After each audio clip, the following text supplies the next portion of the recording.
Hey everybody, Leave a thanks comment for down looking at my YouTube below video. what your favorite camera is. Today's video is going to be about Donald Trump and how badly everybody hates him.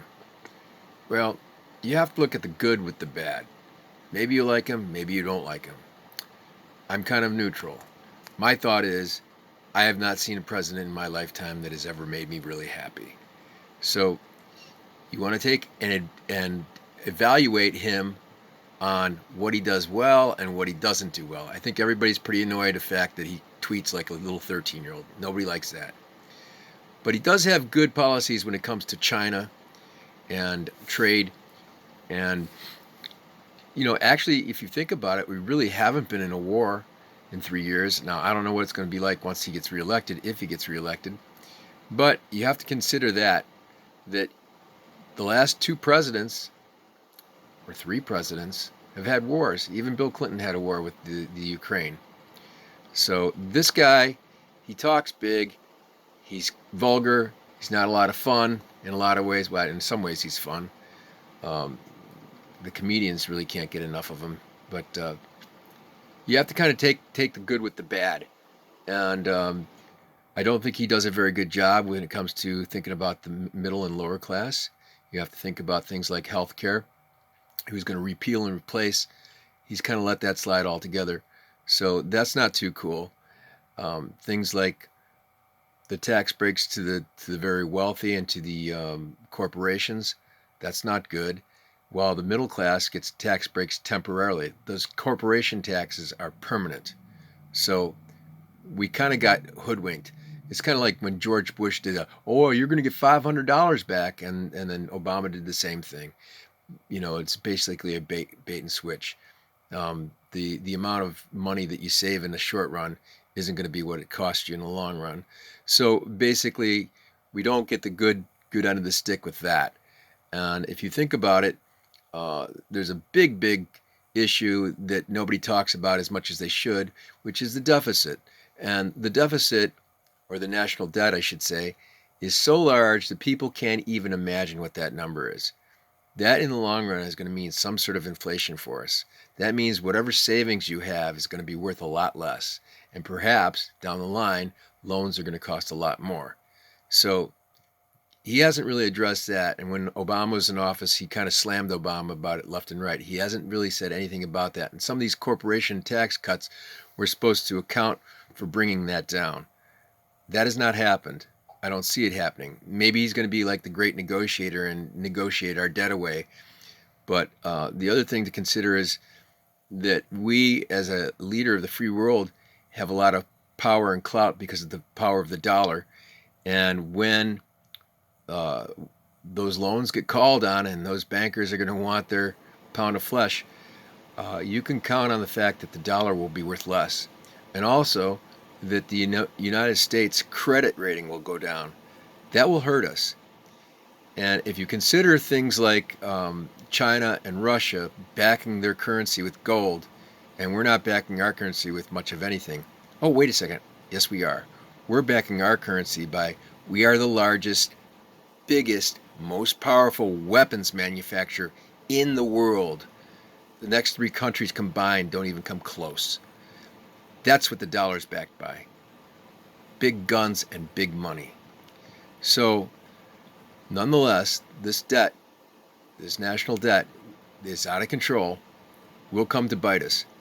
We need to figure out, as a nation, how we can start prompting our politicians to start being more responsible.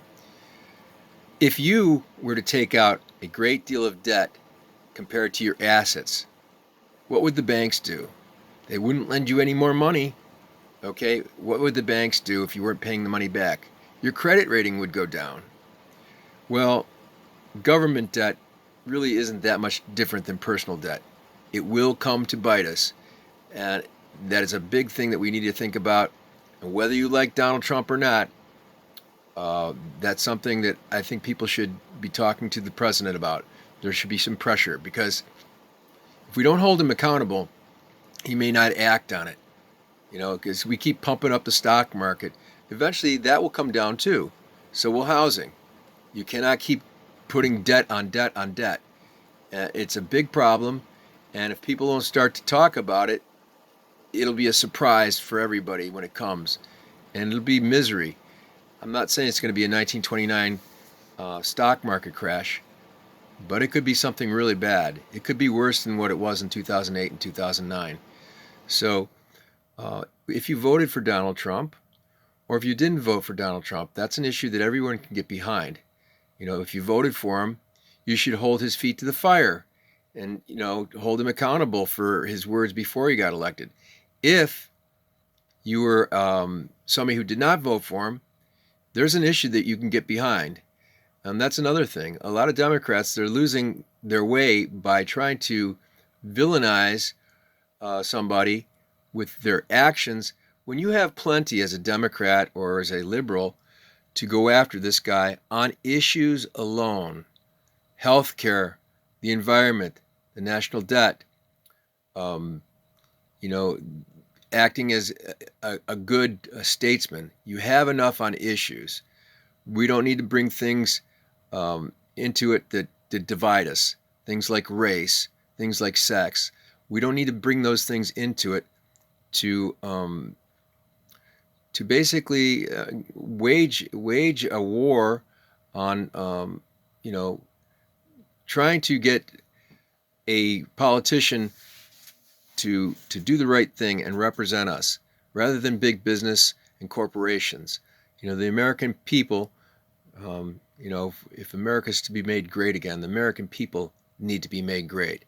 And they can't do that by giving all of our money and all of our assets to the big companies and the big corporations, and basically allowing our politicians to let those companies embezzle money from us. We pay taxes, and it goes into big business. It goes into defense spending or war spending, however you want to look at it.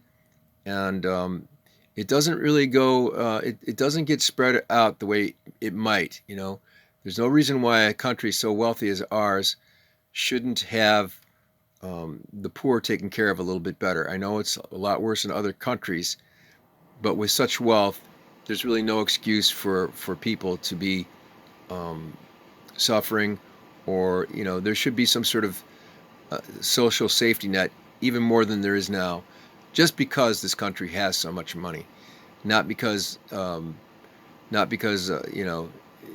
these people are bums, but because no one should have to suffer. So that's it for now. I hope you enjoyed my video.